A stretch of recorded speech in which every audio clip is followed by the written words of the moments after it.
Au début, je vous demanderai de vous présenter. Bonjour. Oui, bien sûr. Je suis Mathilde Sotte, je suis conseillère d'éducation populaire et de jeunesse au service départemental jeunesse, engagement et sport. Donc en fait, on est un service de l'État qui travaille sur l'appui et l'accompagnement à tout ce qui est extrascolaire ou périscolaire. Donc on est en appui aux associations, on a une déléguée départementale à la vie associative par exemple, et on travaille sur le développement du sport, sur les accueils collectifs de mineurs, et moi je suis spécialement en charge des enquêtes administratives. Donc quand on a un signalement qui concerne un animateur ou une animatrice ou un éducateur, éducatrice, et je suis en charge du plan de prévention et de lutte contre les violences dans le sport et l'animation. Aujourd'hui, toute la journée est consacrée à ces questions-là. Oui. C'est une colloque, on peut dire. Est-ce que vous pouvez nous dire pourquoi et comment vous avez organisé cette journée ? Alors, il y a d'abord eu une première édition du colloque.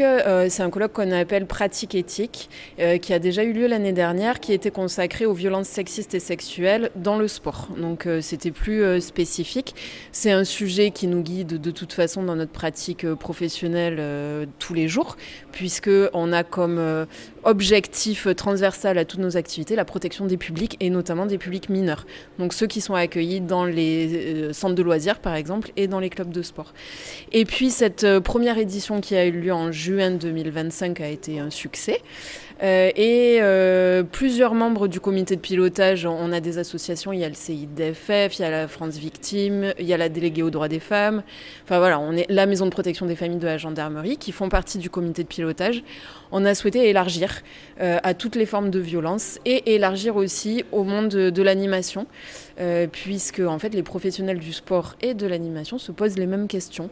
Ma posture professionnelle, comment j'accompagne un enfant qui viendrait se confier auprès de moi, comment on s'assure qu'il n'y a pas de violence au sein du club ou de l'accueil de loisirs, et puis les enfants qui vont au club de foot du coin, en fait ce sont les mêmes qui sont accueillis aussi au centre de loisirs. Donc c'est mieux se connaître, mieux partager peut-être des informations pour mieux repérer les signaux chez des enfants qui pourraient être victimes de violences. Qui sont invités aujourd'hui? Qui participe dans ce colloque et comment ça se passe cette journée de travail et d'information et de réflexion? Alors on a près de 200 participants qui se sont inscrits, aussi bien du sport que de l'animation, des professionnels qui sont sur le terrain, éducateurs, éducatrices, animateurs, animatrices, qui sont au contact direct des mineurs toute la journée. Mais on a aussi des dirigeants, on a aussi des élus de collectivité.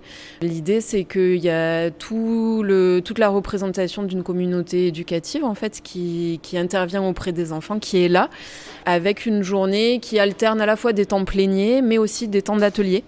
Où là on est en plus petit groupe et où on peut échanger un petit peu plus précisément sur certaines thématiques. Qu'est-ce que vous pouvez dire après cette journée de travail? Est-ce que c'est pratique en Dordogne? Voilà, quelle est la situation en Dordogne? Peut-être ce serait ça la question. Alors la situation en Dordogne comme ailleurs, alors on ne peut pas dire qu'il y a plus de violence qu'il y en avait avant, en fait les chiffres sont très compliqués. En revanche, en Dordogne comme ailleurs, on a plus de signalements. Ça c'est un fait. Mais ce qu'on voit aujourd'hui avec près de 200 participants, c'est aussi qu'il y a une forte mobilisation. On a beaucoup d'associations et d'institutions qui co-animent la journée avec nous. Donc il y a le SDJES, mais il y a le CDOS, le comité départemental olympique et sportif, qui est vraiment à l'œuvre sur l'organisation de la journée.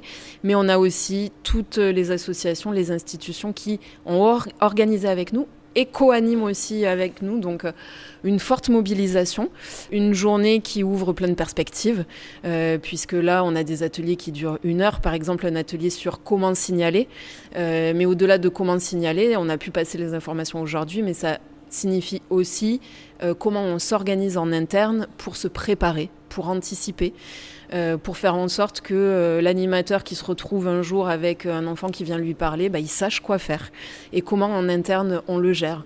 Est-ce qu'il y a des personnes ressources? Est-ce qu'il y a de la formation? Est-ce qu'ils ont été formés au recueil de la parole? Donc en fait, on ouvre aussi des perspectives dans l'idée, ça ne s'arrête pas là, c'est pas seulement une journée, mais on a aussi tout un plan de sensibilisation, formation qu'on va déployer sur l'année 2026-2027. Dans le titre de votre manifestation, aujourd'hui, le mot violence n'apparaît pas. Plutôt éthique-pratique, oui. Pratique-éthique. Donc, il doit être certaines étiquettes pour ceux qui pratiquent le sport et pour ceux qui animent les ateliers. C'est ça. Là, on est vraiment sur la posture en tant que professionnel, comment on peut prévenir les violences au sein du club ou de l'accueil de loisirs entre les jeunes, mais aussi, on a un atelier, par exemple, violence éducative ordinaire, qui permet aussi de faire un pas de côté et de se dire, finalement, moi, dans ma pratique, est-ce que peut-être certaines fois par des mots, par des ateliers que je mets en place, est-ce que moi-même, je ne suis pas vecteur aussi de certains types de violences. Donc on a vraiment cette idée sur la journée de ma posture professionnelle et comment moi je peux agir et pas forcément réagir, même s'il faut réagir, mais comment aussi je peux agir en prévention des violences. Alors oui, les violences, c'est la thématique générale, mais on a vraiment voulu se mettre du côté des professionnels pour leur apporter des billes, en fait, parce que c'est un sujet qui n'est pas facile à appréhender, même pour des dirigeants de clubs qui sont déjà bénévoles, qui donnent déjà beaucoup de leur temps, par exemple. Aujourd'hui, on leur dit, s'il y a un signalement, il faut faire un signalement sur Signal Sport, notre cellule ministérielle. Mais d'accord, mais comment on fait un signalement et puis comment on le gère, c'est pas facile à appréhender. Donc voilà, les professionnels sont vraiment au cœur de la journée pour, on l'espère, leur apporter des billes pour savoir agir et réagir. Et jusqu'à présent, est-ce qu'en Dordogne, vous avez eu des signalements? Est-ce que vous avez eu des cas? Et voilà, est-ce que, comme je vous ai demandé déjà, est-ce que Dordogne est un petit peu différente comme ailleurs? Non, ce qu'on remarque, c'est que c'est comme ailleurs. Oui, on a des signalements. On a un pôle enquête administrative au service jeunesse, engagement et sport. Donc, ce qui veut dire que quand il y a un signalement sport ou accueil collectif de mineurs, ça arrive chez nous. Et puis nous, on mène en fait des enquêtes, ça veut dire des auditions, ça veut dire récupérer des éléments. Et puis après, on passe le dossier, le rapport d'enquête, on le passe à une commission qui est composée de différents professionnels. Et ça peut aller jusqu'à des mesures d'interdiction d'exercer pour les professionnels. Donc oui, on a des signalements pour... ce qu'on remarque, on est comme tous les départements, on a plus de signalements. Ce qui veut dire, ça ne veut pas dire qu'il y a plus de faits. En revanche, on remarque que les dispositifs de signalement sont mieux connus. Ça veut dire que l'information passe. Il y a de l'affichage obligatoire, par exemple, dans les clubs de sport, avec tous les numéros d'urgence, avec Signal Sport. Donc, il faut que ce soit affiché, que ce soit visible dans un lieu où tout le monde va voir l'information. Et voilà. Et donc, oui, on reçoit plus de signalements aujourd'hui. Peut-être parce que les gens osent en parler? Oui. Parce que les gens osent en parler, parce qu'on est peut-être mieux préparé à accueillir la parole. Et puis, on pense peut-être un peu moins aujourd'hui. Et je le comprends, parfois on se dit, oui, mais si c'était une rumeur, si c'était que des on-dit. Et là, c'est en train de se renverser en se disant, le rôle du professionnel ou du dirigeant ou du bénévole, c'est pas d'enquêter. C'est pas lui de dire si c'est vrai ou si c'est faux. C'est juste de se dire, j'ai une information qui présente des risques pour peut-être un enfant, mais aussi potentiellement plusieurs. Mon rôle, en fait, en tant que dirigeant ou professionnel, c'est d'informer les autorités compétentes. C'est pas d'enquêter, c'est pas d'aller chercher le vrai du faux, mais c'est d'informer. Voilà. L'essentiel que le jeune puisse pratiquer le sport dans les conditions favorables. Exactement. L'essentiel, c'est que les clubs de sport et les centres de loisirs restent des lieux d'épanouissement pour les jeunes, soit des lieux où on apprend le collectif, la citoyenneté, le dépassement aussi, parce que la recherche de performance, ça peut être chouette, mais que ce soit fait dans des lieux qui sont sûrs, qui sont sécurisés. Et c'est tout le rôle et tout l'objet du colloque aujourd'hui. Est-ce que la question de supporters était soulevée?